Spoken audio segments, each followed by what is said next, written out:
Hello, my friends, and welcome. My name is Dennis, and this is the latest update from Ukraine. Awesome news for Ukraine and the Ukrainian army, even though today Putin annexed the part of the territory of Ukraine, but it's just temporary action, and no one would recognize that. But the main thing that at the same time we were able to encircle Liman city. And yes, from this military map, you can see that they still have the connection with Zarychne.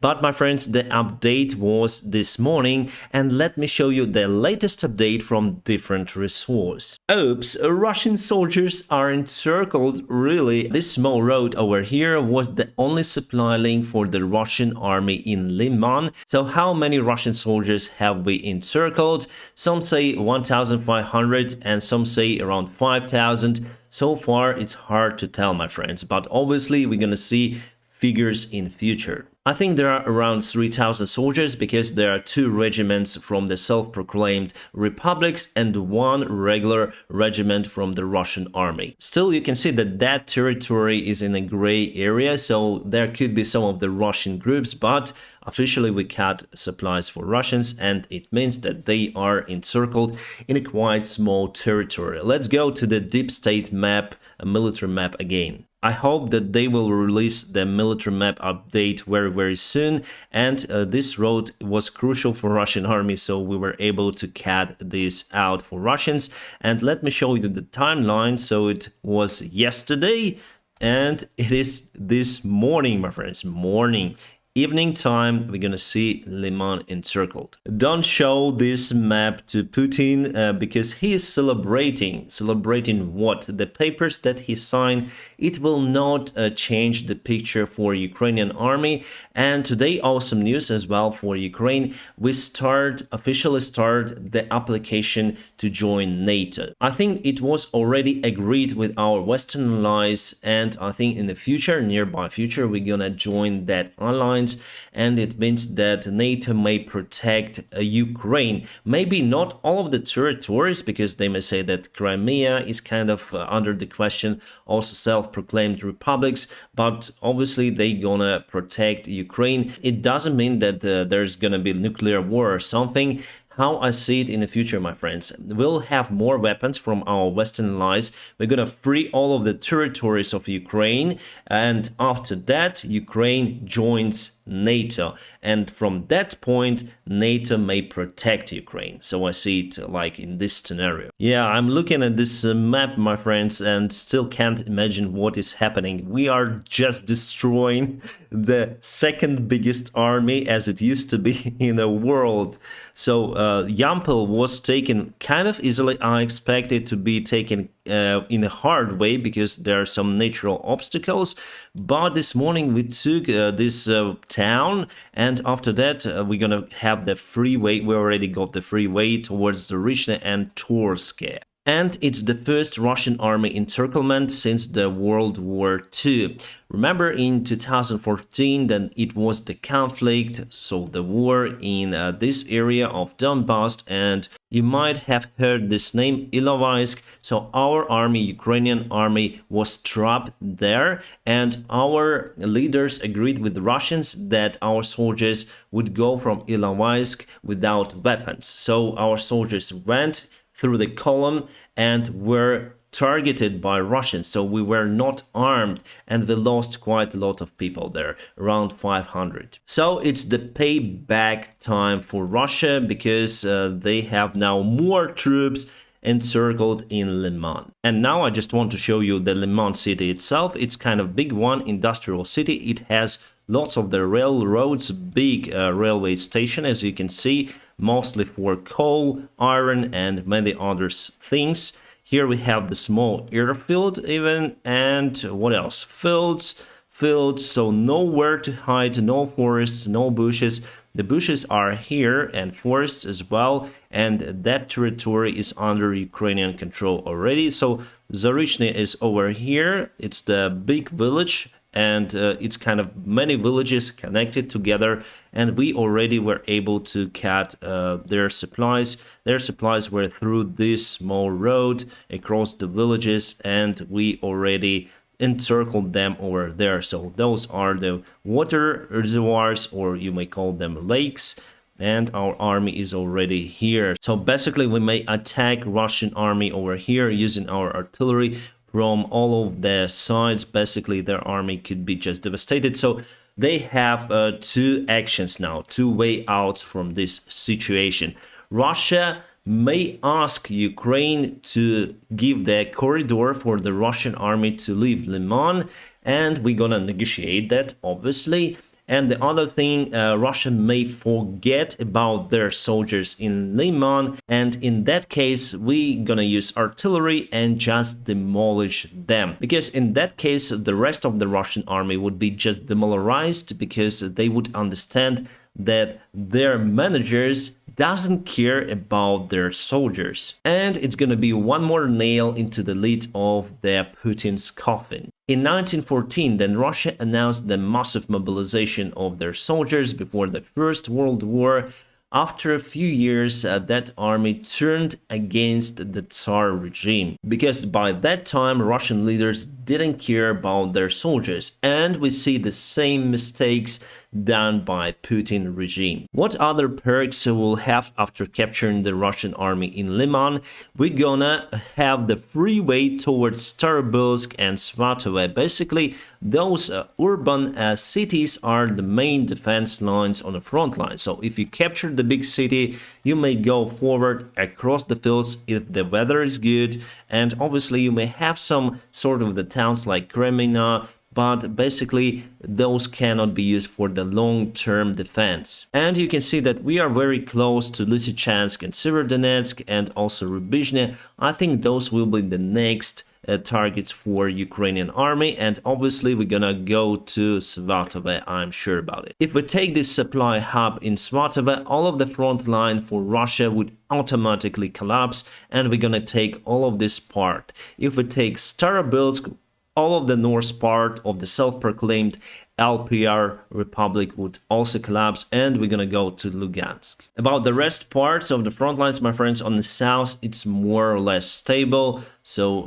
no active action compared to what is happening in Donetsk area, in Donetsk region, but still we continue to perform our counterattack, and I do expect that till the end of this year we're gonna free all of this part. And I have a short announcement for you, my friends, before we go to the latest news and events. I have my Telegram channel. I'll put it to the video description below, so please subscribe, because there I publish what I cannot publish on YouTube, some of the videos and other stuff. So join my Telegram channel as well. There were some of the rocket attacks on civilians this morning in Zaporizhia and Dnieper. Many civilians lost their lives. One of the rockets hit the column of civilian cars that were going from one place to another, and it's terrible. I already posted that in Telegram. So Tiva is on the far east of Russia, and those people live there. They live in poverty. So if family gives men to Russian army for mobilization to be killed in Ukraine, son, father, doesn't matter, they will receive these sheep. And yeah, great exchange. And this is official news, my friends. I know Russian, I know what I'm talking about. So officially they have this exchange, man for sheep. Save sheeps. Our guys near to Liman in Dobryshevo town, it was taken by Ukraine this morning. I think we have one of the most effective armies in the world. In Moscow, everything is okay. They do celebrate the encirclement of Liman city and application of Ukraine to join the NATO. You see how many people there? They all been paid to join this meeting. I'm sure about it. And Putin said, let's call hooray for our defenders to hear us even from Moscow. Набрали воздуха и по моей команде на счет 3. Раз, два, три. Ура! Ура! Ура! Oh, they have lots of the young patriotic men, I think they should go and try themselves in Russian army. Why not? They already got inspired by today's Liman encirclement, and I think they going to follow the Russian soldiers' steps. Russia sends more tanks to Ukraine. As I see it, those are T-62, very old, with no modern armor, as you can also see that, and they are a little bit rusty. We have the amber color. I don't know if you can see it from the screen, but obviously they were removed from the long-term storage. On the other hand, the Ukrainian army got modern type of weaponry from our Western allies. And President Biden already said today that United States of America will give Ukraine all of the required weapons to free the captured territories of our country. Today, Russia tried to gather some sort of the column to leave Liman over here from Zarychna, but unsuccessfully. As I told you, President Zelensky signed today the application to join the NATO. It's the long-term goal for us, and it's not going to be very fast. As you can see, Sweden together with Finland are still on their way, even though they are going for a very short program to join NATO. Here, Ukraine may join, I think, in 1 or 2 years, and we have the time to free our country completely, then join NATO, and in that way we'll be protected by alliance. And I think that NATO also needs Ukrainian army because it's the best army in the world that has military experience. I think Russian leader got some sort of the psychological problems. Even with high heels, he's kind of short, and obviously he got some psychological trauma about that. He's like a small Napoleon and modern-day Hitler. Our guys filmed what is left from the Russian tanks in Liman. Unfortunately, I cannot show you the full video because it's against the YouTube policy, so please join my Telegram channel to see more content. This is the Russian opposition journalist. She is pregnant and still was arrested by the Russian militia. At least she got her phone, and I think that everything will be fine. Disability flash mob in Russia. So those guys, they didn't broke their legs. They just got maybe some papers, and they don't want to go to serve for Russian army. So it is today's attack on civilians by Russia. So they fired Kinjal hypersonic rocket to hit civilian cars here. It's just crazy. And I hope you can see how Russians are trying to leave Liman. The video is not good because it's filmed on phone, but here you can see they are running. Run, Forest, run! And as you can see, also there are not many bushes or the places to hide. It's open area, as I told you, and they're very vulnerable to our artillery. Our military journalists say that there could be different numbers, again, of the Russian soldiers that were encircled in Liman. Some say 2,500. It's the lowest number, they say, and the highest is 5,500 soldiers, which is the great number. United States Secretary Blinken said that they are very serious about the Russian threats to use nuclear weapons. However, so far they don't see that Russia is preparing to use it. Also, NATO Secretary said that Russia would face severe circumstances in case they would use nuclear weapons. Honestly, in today's Putin's speech, I was expecting that they would announce the war to Ukraine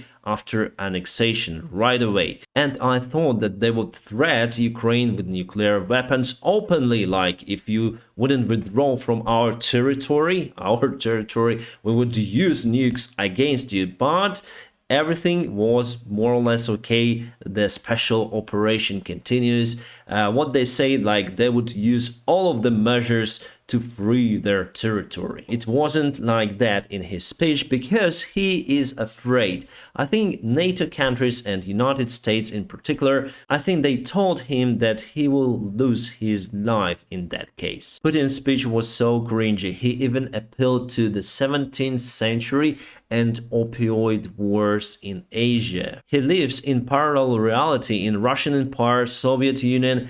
He doesn't want to think about the future. He stayed in the past and he needs to be removed from the power as soon as possible. Zelensky today said that there would be no any negotiations with current Russian president. ever. And Stoltenberg, NATO secretary, also said that they would support the choice of Ukraine to join NATO. But as I say to you, it will not be done like that. I think it may take even a couple of years. Boris Johnson also said about the Vladimir Putin's speech, it's a fraud and disgrace.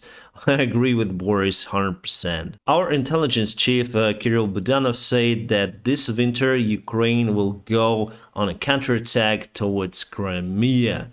I'm in doubt about it. I do not expect it that soon. However, if that may happen, that is great. I don't see a new update of this military map, so that is why I'm gonna keep you updated on situation here in Ukraine. If you want to support the channel, press the like, it helps me a lot. And please check out my Telegram channel, because there I may upload more frequently and up-to-date information. And if you want to support my channel financially, there are always links under this video. You may support me on Patreon, PayPal or Donatello, whichever you like or convenient for you. My friends, I wish you a peaceful sky wherever you are. Have a great time.